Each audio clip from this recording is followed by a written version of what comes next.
Terkadang kita sering merasakan hal-hal yang tidak mengenakkan, bisa kita sebut sebagai ujian atau mungkin musibah.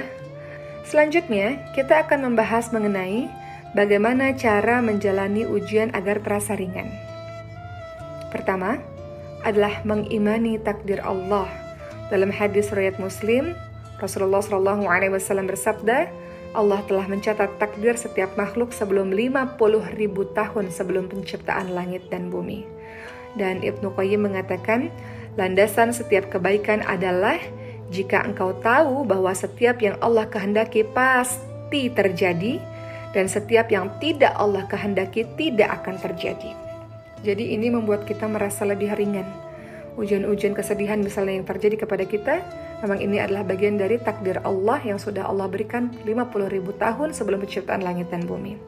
Kedua, cara menjalani ujian agar terasa lebih ringan adalah yakin bahwa ada hikmah di balik cobaan yang Allah berikan ini. Teman-teman lihat dalam surah Al-Mu'minun ayat 115 sampai 116, Allah Subhanahu wa taala berfirman, A'udzu billahi minasyaitonir rajim. Afahasibtum annama khalaqnakum 'abathan wa annakum ilaina la turja'un. Yang artinya, maka apakah kamu mengira bahwa sesungguhnya kami menciptakan kamu secara main-main saja dan bahwa kamu tidak akan dikembalikan kepada kami? Ayat berikutnya Al-Mu'minun 116, Allah Subhanahu wa taala berfirman yang artinya, maka Allah Maha Tinggi, Raja yang sebenarnya, tidak ada Tuhan selain Allah, dan Allah yang memiliki 'arsy yang mulia. Jadi agar ujian kita terasa ringan, yakin bahwa ada hikmah di balik cobaan-cobaan tersebut. Atau teman-teman lihat dalam surah Al-Baqarah 216 misalnya. Boleh jadi apa yang kita tidak suka justru itu yang terbaik untuk kita. Atau boleh jadi apa yang kita suka justru itu tidak baik untuk kita. Allah lebih mengetahui, manusia tidak mengetahui.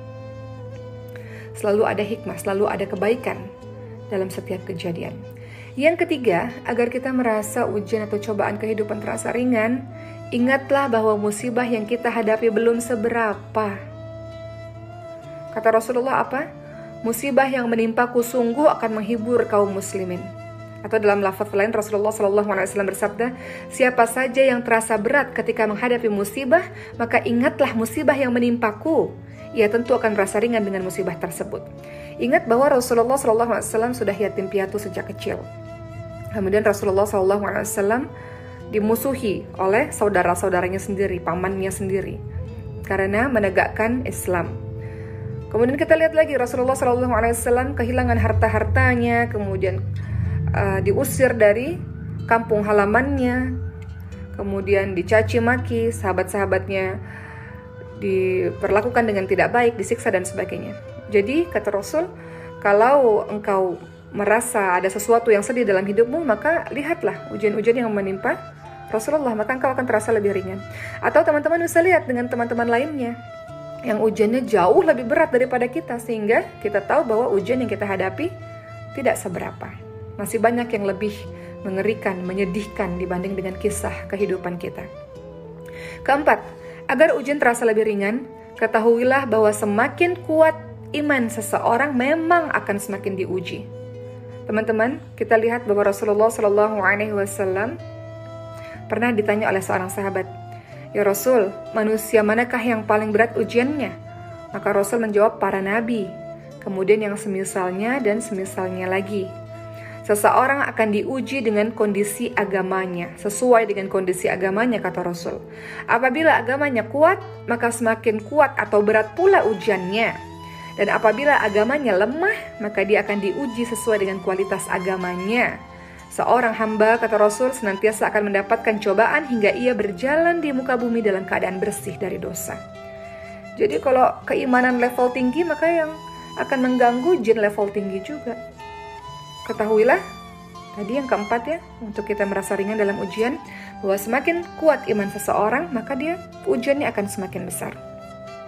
Yang kelima, agar terasa lebih ringan dalam menghadapi ujian-ujian Allah, yakinlah bahwa di balik kesulitan pasti ada kemudahan. Kata Allah apa dalam surah Al-Nashr yang sering teman-teman baca? Fa inna ma'al usri yusra. Inna ma'al usri yusra. Sesungguhnya sesudah kesulitan ada kemudahan. Diulang lagi ayat tersebut. Sesungguhnya sesudah kesulitan ada kemudahan. Pasti ada kemudahan. Allah kasih ujian, Allah kasih solusi teman-teman sekalian. Bahkan Allah sendiri yang janji. Dalam setiap kesulitan yang kau hadapi ada kemudahan, jangan khawatir. Selama engkau bersama dengan Allah, Allah hanya ingin lihat seberapa jauh keimananmu, kedekatanmu kepada Allah. Allah akan kasih solusi dari permasalahanmu. Kemudian yang keenam, supaya engkau merasa lebih ringan dalam menghadapi ujian-ujian kehidupan, hadapilah cobaan dengan bersabar. Bersabar. Ali bin Abi Thalib radhiyallahu anhu mengatakan, sabar dan iman adalah bagaikan kepala pada jasad manusia. Oleh karenanya, tidak beriman dengan iman yang sempurna jika seseorang tidak memiliki kesabaran. Apa itu sabar, sahabat sekalian? Sabar adalah menahan hati dan lisan dari berkeluh kesah, serta menahan anggota badan dari perilaku emosional seperti menampar pipi, merobek baju, dan yang lainnya. Kemudian yang ketujuh, cara agar kita ringan dalam menghadapi ujian, bersabarlah di awal musibah. Kata Rasulullah ketika melihat ada seorang perempuan menangis di kuburan meratap, kata Rasul untuk bersabar kepada perempuan tersebut. Dan Rasul pun menasihati perempuan tersebut bahwa yang namanya sabar seharusnya dimulai ketika awal ditimpa musibah. Itulah yang disebut sebagai sabar yang sebenarnya. Sabar yang sebenarnya bukanlah ketika telah mengeluh lebih dulu di awal musibah. Justru dari awal ada musibah, maka bersabar. Kedelapan, cara agar ringan dalam menghadapi ujian, yakin bahwa pahala sabar begitu besar. Teman-teman ingat surah Az-Zumar ayat 10, Allah Subhanahu wa taala berfirman, A'udzu billahi minasyaitonir rajim. Innama yuwaffas sabiruna ajrahum bighairi hisab. Apa artinya? Sesungguhnya hanya orang-orang yang bersabarlah yang dicukupkan pahala mereka tanpa batas. Atau dalam hadis riwayat Muslim, Rasulullah SAW bersabda, tidaklah seorang mukmin tertimpa suatu musibah berupa rasa sakit, rasa capek, sakit, sedih, dan kekhawatiran yang menerpa, melainkan dosa-dosa mereka akan diampuni oleh Allah Subhanahu wa taala. Dan kemudian yang kesembilan, supaya kita merasa lebih ringan dalam menghadapi ujian, ucap inna lillahi wa inna ilaihi raji'un. Ummu Salamah saat sebelum menikah dengan Rasul, pada saat itu masih menjadi istri dari Abu Salamah. Abu Salamah meninggal dunia. Maka Ummu Salamah pun mengucapkan inna lillahi wa inna ilaihi raji'un. Kemudian beliau berdoa, ya Allah, berilah ganjaran terhadap musibah yang menimpaku dan berilah ganti dengan yang lebih baik. Dan akhirnya apa? Allah berikan kesabaran untuk Ummu Salamah dan Ummu Salamah akhirnya menikah dengan Nabi Muhammad SAW. Allah ganti dengan yang lebih baik. Jadi ucapkan kalimat inna lillahi wa inna ilaihi raji'un tersebut, sahabat sekalian. Dan yang terakhir, supaya kita merasa ujian yang kita hadapi terasa lebih ringan, maka introspeksi diri. Kita sudah sama-sama pernah membaca surah Asy-Syura ayat 30 ya. A'udzu billahi minasyaitonir rajim. Kata Allah apa? Wa ma asabakum min musibatin fabima kasabat aydikum. Dan apa saja musibah yang menimpa kamu, maka adalah disebabkan oleh perbuatan tanganmu sendiri.